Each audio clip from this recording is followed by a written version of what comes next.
Bhagavad Gita as it is, Chapter 1, Observing the Armies on the Battlefield of Kurukshetra. Dhritarashtra said, O Sanjaya, after my sons and the sons of Pandu assembled in the place of pilgrimage at Kurukshetra desiring to fight, what did they do? Sanjaya said, O king, after looking over the army arranged in military formation by the sons of Pandu, King Duryodhana went to his teacher and spoke the following words. O my teacher, behold the great army of the sons of Pandu, so expertly arranged by your intelligent disciple, the son of Drupada. Here in this army are many heroic bowmen equal in fighting to Bhima and Arjuna. Great fighters like Yuyudhana, Virata, and Drupada. There are also great, heroic, powerful fighters like Drishtaketu, Chekitana, Kasiraja, Purujit, Kuntibhoja, and Shaibya. There are the mighty Yudhamanyu, the very powerful Uttamauja, the son of Shubhadra, and the son of Draupadi. All these warriors are great chariot fighters. But for your information, O best of the Brahmanas, let me tell you about the captains who are especially qualified to lead my military force.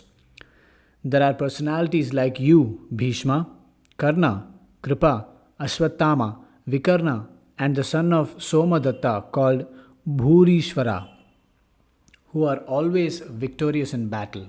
There are many other heroes who are prepared to lay down their lives for my sake. All of them are well equipped with different kinds of weapons and all are experienced in military science.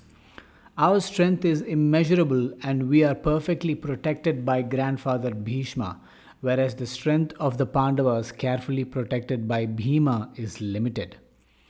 All of you must now give full support to grandfather Bhishma as you stand at your respective strategic points of entrance into the phalanx of the army. Then Bhishma, the great valiant grandsire of the Kuru dynasty, the grandfather of the fighters, blew his conch shell very loudly, making a sound like the roar of a lion, giving Duryodhana joy. After that, the conch shells, drums, bugles, trumpets, and horns were all suddenly sounded, and the combined sound was tumultuous. On the other side, both Lord Krishna and Arjuna, stationed on a great chariot drawn by white horses, sounded their transcendental conch shells. Lord Krishna blew his conch shell, called Panchajanya. Arjuna blew his, the Devadatta, and Bhima, the voracious eater and performer of Herculean tasks, blew his terrific conch shell called Poundra. King Yudhishthira, the son of Kunti, blew his conch shell, the Ananta Vijaya, and Nakula and Sahadeva blew the Sugosa and Manipushpaka. The great archer, the king of Kashi, the great fighter, Sikandhi, Drishtadyumna, Virata, the unconquerable Satyaki, Drupada, the sons of Draupadi, and others, O king, such as the mighty armed son of Shubhadra, all blew their respective conch shells. The blowing of these different conch shells became uproarious, vibrating both in the sky and on the earth. It shattered the hearts of the sons of Dhritarashtra. At that time, Arjuna, the son of Pandu, seated in the chariot bearing the flag marked with Hanuman, took up his bow and prepared to shoot his arrows. O king, after looking at the sons of Dhritarashtra drawn in military array, Arjuna then spoke to Lord Krishna these words. Arjuna said, O infallible one, please draw my chariot between the two armies so that I may see those present here who desire to fight and with whom I must contend in this great trial of arms. Let me see those who have come here to fight, wishing to please the evil-minded son of Dhritarashtra. Sanjaya said, O descendant of Bharata, having thus been addressed by Arjuna, Lord Krishna drew up the fine chariot in the midst of the armies of both parties. In the presence of Bhishma, Drona, and all the other chieftains of the world, the Lord said, "Just behold, Partha, all the Kurus assembled here."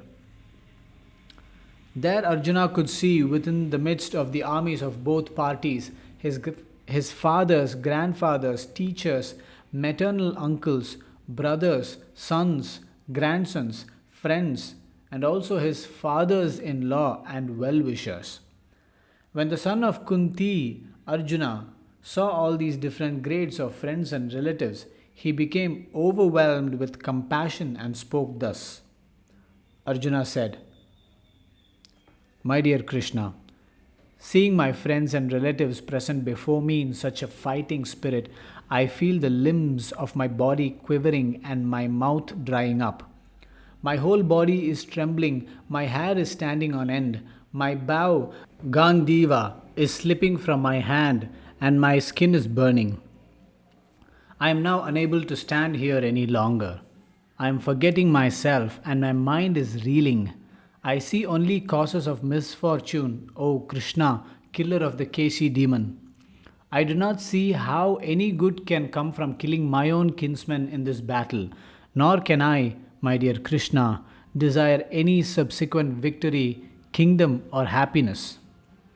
O Govinda, of what avail to us are a kingdom, happiness, or even life itself, when all those for whom we may desire them are now arrayed on this battlefield?